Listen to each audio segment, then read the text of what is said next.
Have you ever finished a book and then realized later that you can't remember any of the key insights?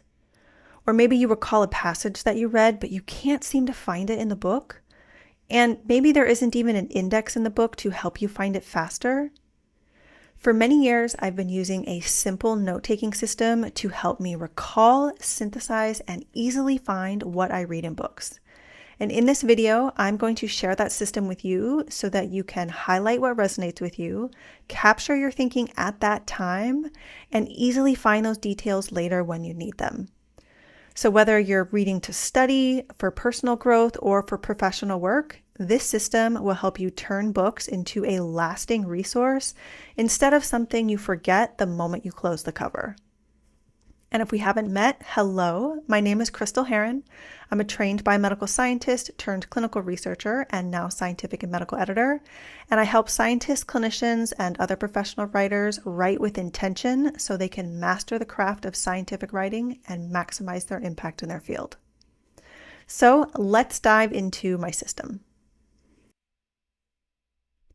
So what supplies do you need? Most importantly, you need the book.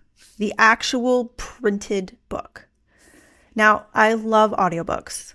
I really enjoy listening to them while I'm running or cooking.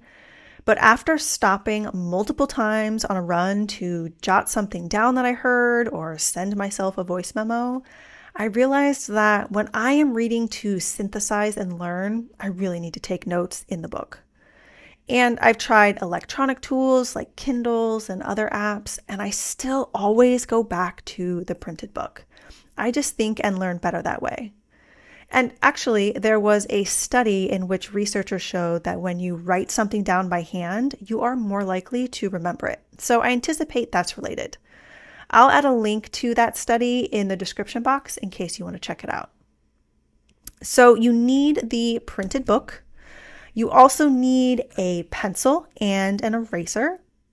Now, pencil marks can fade over time, so if you're feeling really confident, you can use pen. I write small and have terrible handwriting and often need to rewrite things or modify marks that I made, so I use a mechanical pencil and my favorite eraser. And actually, this isn't my favorite mechanical pencil. My favorite one broke, so this is my backup and I need to get a new one. But in case you're curious what that pencil is or about this amazing eraser, I will add links to the description box for you. Now, you could also use highlighters, but I find that the colors interfere with how I experience the book, so I don't use them for this process. So I also keep sticky notes in various sizes nearby. I rarely use them, but I like to have them handy just in case. I mostly just write in the book. So I'm not someone who likes to keep books in pristine condition. I buy them to enjoy them and to process and learn from them. So I mark them up. And then an optional supply is to have a cup of your favorite beverage. I prefer to read with a cup of tea or coffee, which helps me slow down a bit so that I take time to really process the information. So how do I use these supplies in my system? So my system is a mashup of tips I've learned from Tim Ferriss and Brene Brown and various others that I then modified to work for me. So I'm going to share my system, but please make it your own. The trick is not to just copy what I do or what someone else does. That's a great place to start to see how it works for you, but then you can modify it so that it works best for your needs.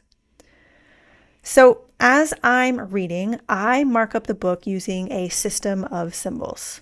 If you're using highlighters, you might use a color coding system. I prefer symbols because I find them less obtrusive than highlights. And by using pencil, I can change them if I wish.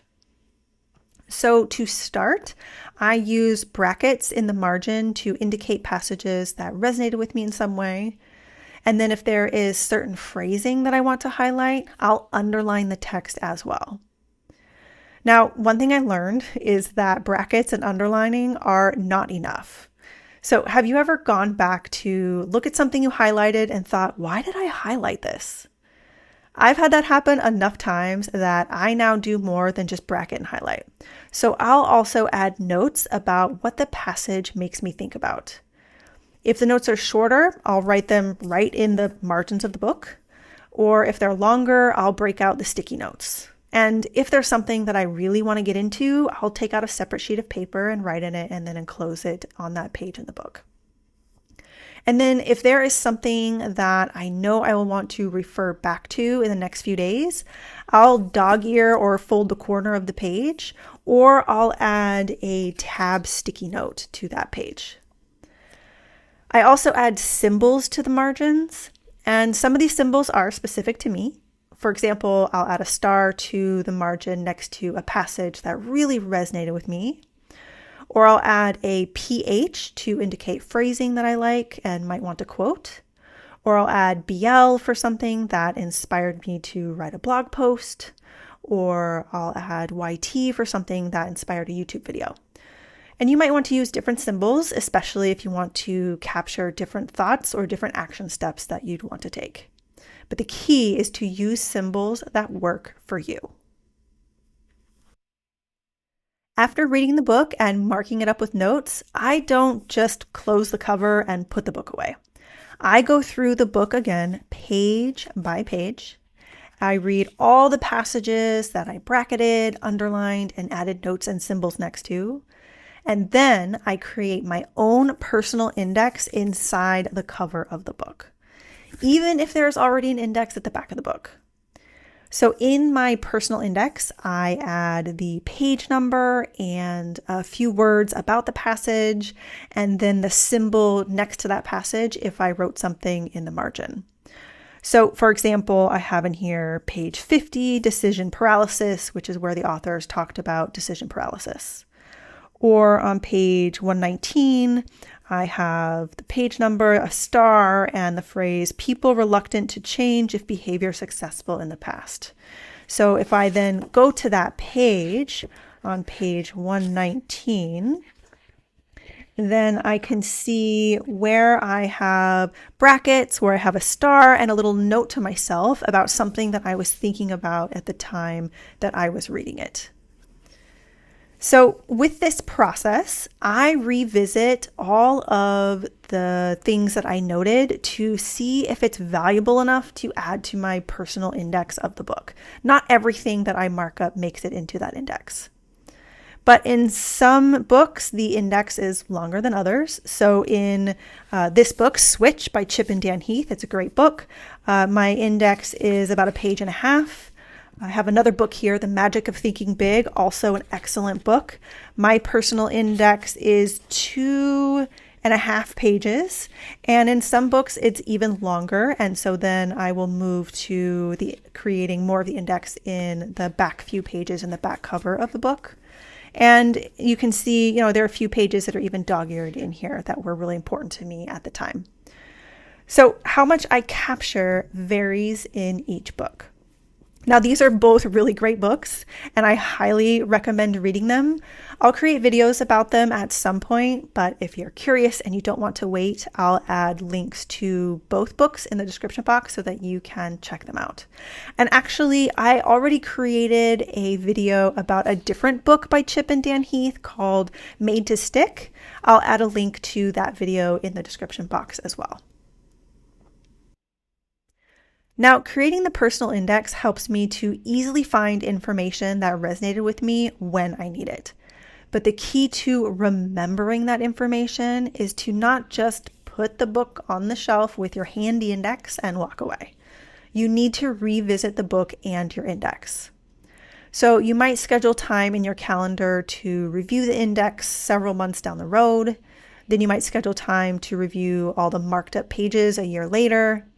And then maybe a few years later, you might read the whole book again. Now, you might be surprised that I'm suggesting you read the whole book again, but you will be in a different state of mind and in a different place of your life during that second or even third read. So different things will stand out to you and resonate with you on that next read. So this process of marking up the book and creating my personal index is a system I use all the time to recall, synthesize, and easily find what I read in books.